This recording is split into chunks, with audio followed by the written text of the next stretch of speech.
এনে ধর, এইখানে আরো 10,000 আছে। ছোট লোকের ব্যাপার তো, বাজার টাজার করিস যা। বন্ধু অনেকদিন পরে তোরে দেখছি, আমার কলজাটা জুড়ে গেছে। টাকাগুলা রাখ বন্ধু। এই রাজ, তুমি এখন বসে বসে চা খাইতেছো? কালকে রাতে যে মুন্না বিদেশ থেকে আসছে, তুমি জানো না? হাউ ফানি, মুন্না ভাই বিদেশ থেকে চলে আসছে। কালকে রাত 3টা বাজে আসছে, শীত পড়ছে তো, তাই উঠতেও পারি না, রিসিভ করতে যাইতেও পারি না। তাহলে ব্রাদার মুন্না ভাইয়ের বাসায় দ্রুত যেতে হবে। বিদেশ থেকে তো অনেক কিছু আনে, পরে তো সব বিলে দিবে, আমাদের জন্য তো কিছু থাকবে না। কুইকলি হ্যাঁ, চলো। তাড়াতাড়ি চলো। আচ্ছা, বিলটা আমি আইসা দিতেছি। ব্রো চলো। রে শিমুল, জি আব্বা। তোর বন্ধু মুন্না যে বিদেশ থেকে আইছে তুই জানোস না? কি বন্ধু মুন্না বিদেশ থেকে আইছে? আর এই কথা তুমি এখন কইতেছ আমারে? হয়তো কালকে রাত্রে আইছে, আমি বাজারে দিয়ে খাইলাম। যা দেখা করে যা। আচ্ছা আব্বা থাক, আমি সন্ধ্যার পরেই যাবো নে, তুমি যাও। তোর বন্ধু তোর ব্যাপার, যাইস, আমি গেলাম।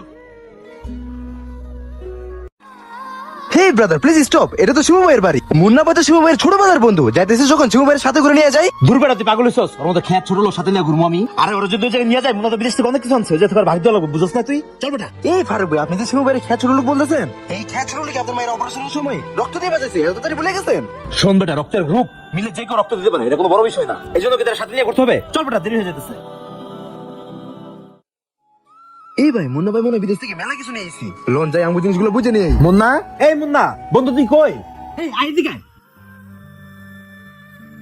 আরে রাজ আর ফারুক যে, ভালো আছিস তোরা? বন্ধু কি অবস্থা, তুই ভালো আছিস? আরে WhatsApp brother. Hey brother, how are you? আরে রাজ, তুমি আগের মতোই আছো। আসলে বাংলাদেশে তোমার জন্ম নেওয়াটাই বৃথা। তোমার জন্ম নেওয়ার দরকার ছিল উগান্ডায়। তারপর ফারুক, তোর কি অবস্থা? তা বন্ধু, এতদিন পর বিদেশ থেকে এলাম, আমাকে কি আনছস? আসলে আমি বিদেশ থেকে হঠাৎ করে চলে আসছি তো কারোর জন্য কিছু আনতে পারি নাই। তবে তারা তো করে নিরাশ করবো না, তুই তো আমার জামা কাপড় পছন্দ করস। নে বন্ধু, কিছু কেনাকাটা করে নিস। কি বেটা 5,000 টাকা দিলাম, কি ফকির নি? এই টাকাতে তো আমরা শার্ট হইব না। তুই আগের মতোই আছস। 1 2 3 4 5 এখন তো হইব। ঠিক আছে বন্ধু, এবার হইব। ব্যাস লো, তোমারও 10 দিলাম। Thank you sweet brother. বন্ধু অনেকদিন ধরে বিরিয়ানি খাই না, ল তুই বিরিয়ানি খাও। আরে সব ঠিক আছে, কিন্তু আমার বন্ধু শিমুল, ছোটবেলার বন্ধু শিমুলকে দেখতেছি না, ওরা তোরা নিয়েছ না? দিলি তো আমার মুখটা নষ্ট করে। ওর মতো ছোট লোক খেয়ে তুই কেমন চলতে পারবে না? ওই তোমাকে লেভেলই নাই। অনুশীল ব্রাদার দিলেন মুড অফ করে, ও চেক আমার গায়ে খেয়ে, ওর সাথে কি আমাদের লেভেল ম্যাচ করে? ও আসলে একটা ছোট লোক খেয়ে। আমি কালকে রাইতেছি, এখন বাজে বেলা 12টা, অথচ এখন পর্যন্ত দেখা করতে আসে নাই। আর আমি 6টা-7টা বছর বিদেশ রয়েছি, 1 মিনিটের জন্য হলো আমার ফোন দেয় না। আর ফোন দিলেই 9-6 কাজ করতেছি, এই সেই, এগুলো কোনো কথা ক না? ওর লগে চলো, আমারও ঠিক হইব না। আচ্ছা ল, বাজার যাই, তো করে বিরিয়ানি খাওয়াই ল। আচ্ছা ল বন্ধু। কাকা, ও কাকা, বাড়িতে আসনি? কে শিমুল ভাই, কিছু কইবেন? আসাদ, তোমাকে খেত কোপান না শেষ, এখন যদি আমার হাজিরার টাকাটা দিতা তাহলে আমার মেলা উপকার হইতো। ভাই আব্বাই তো বাসায় নাই, টাকা নাই, খেতে নাই, কালকে নিয়েন। আসাদ আমার ছোটবেলার বন্ধু মুন্না, ওই অনেকদিন পরে বিদেশ থেকে আইছে, ওর সামনে জামু, খালি হাতে তো আর যাওয়া যায় না। 500 টাকা থাকলে আমার দাও। 500 টাকা? এই নেন ভাই, আমার কাছে 500 টাকাই আছে। আব্বার লাগে আমি বুঝবো না, যান। ঠিক আছে। মুন্নারে বাড়িতে খুঁজলাম, পাইলাম না। বাজারে গেলাম, তাও পাইলাম না। বন্ধু আমার গেল কই? ওই তো বন্ধু মুন্না। বন্ধু মুন্না, তুই তো অনেক শুকাই গেছ, তুই কেমন আছিস বন্ধু? আইছে সন্ধ্যার সময় দেখা করতে। কি হইছে ক? বন্ধু আমি কালকেই খবর পাইছি তুই যাইছ, কিন্তু হাতে কামা ছিল, এজন্য আইতে পারি নাই। বুঝছি তুই কি লেগে আইছস, দাঁড়া। অনুশীল ভেরি ব্যাড স্মেল ব্রো, ঠিক মতো গোসলটাও করে না। এনে ধর, এখানে 10,000 টাকা আছে, কিছু কেনাকাটা করে নিস। ও বন্ধু, আমি টাকাটা কি করবো রে? তুই আইছ, এতেই আমি খুশি। নে তোর টাকা তোর কাছেই রাখ। বুঝছি, ধর ধর, এতে আর হইব না। বন্ধু বাড়াইতে, গরিব মানুষ না, সংসার চালানো লাগবো না। এনে ধর, এইখানে আরো 10,000 আছে। ছোট লোকের ব্যাপার তো, বাজার টাজার করিস যা। বন্ধু অনেকদিন পরে তোরে দেখছি, আমার কলজাটা জুড়ে গেছে। টাকাগুলা রাখ বন্ধু, তোর সাথে কি আমার টাকার সম্পর্ক? বন্ধু তুই মেলা দিন পরে আইছ, দাঁড়া একটা জিনিস আনছি তোর লেগা। তোর হাতটা দে তো।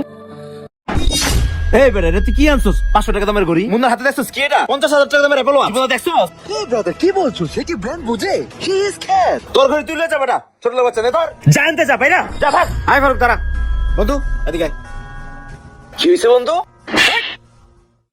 তোর কত বড় সাহস, তুই আমার সামনে আমার বন্ধুর অপমান করস? আরে ছোট লোক তো তোরা, সকালবেলা ফইন্নির মতো আমার বাবার সামনে গেছস, বিদেশ থেকে কি আনছি এইটার লেগে। আর ও এখন আইছে আমার জন্য একটা ঘড়ি নিয়ে আইছে। তোরা আমার জন্য কি আনছস? ওরে টাকা দিছি 20,000, তাও নাই। আর তোরা ছোট লোকের মতো টাকাও নিছস। তোর মনুষ্যত্ব আছে? আরে আজকে যে আমি বিদেশ গেছি, কার টাকায় গেছি? তোরা কেউ আমার টাকা দিস নাই, কেউ হেল্প করস নাই। এই বন্ধু শিমুল, এই গাইয়া খাতি আমাকে হেল্প করছে। ও নিজের ধানি জমি বিক্রি করে পরে আমার বিদেশ পাঠাইছে। আর ওই সন্ধ্যার সময় আমার সাথে দেখা করতে আসছে, জানো? ও সারাদিন কামলা দিয়ে 500 টাকা অ্যারেঞ্জ করে ওই 500 টাকা দিয়ে আমার জন্য একটা ঘড়ি কিনে নিয়ে আইছে। এইটা হইছে ওর যোগ্যতা। আর তোর যোগ্যতা কি জানোস? মানুষের টাকা আপনি লেক লেক করে খাবি, এইটা তোকে পরীক্ষা করার জন্য সারাদিন তোগুলোকে বেসাল পারছি। আরে দে শিমুল, বন্ধু ঘড়িটা দে। এই ঘড়ির কাছে আমার এই অ্যাপেল ওয়াচ কিচ্ছু না রে বেটা। দেখ, এইটাই আমার কাছে অনেক কিছু। এটাই আমার জীবনের সেরা গিফট, যেটা দেওয়ার ক্ষমতা তোদের নাই, বুঝছস? যা আমার চোখের সামনে দে বেরা। চাপ। বন্ধু শিমুল, তুই কিছু মনে করিস না বন্ধু, ওর সামনে একটু নাটক করলাম, সরি বন্ধু। আচ্ছা শোন, পরিবারে কারোর জন্য কিছু আনতে পারি নাই, তোর জন্য আমি একটা জিনিস আনছি। তুই না ফোন ছাড়া কথা বলতে পারিস না, তোর যতবার ফোন দিছি আমি ফোনে পাই না, এই আইফোনটা আমি তোর জন্য আনছি বন্ধু, রাখ। বন্ধু তুই আসলে অনেক ভালো রে।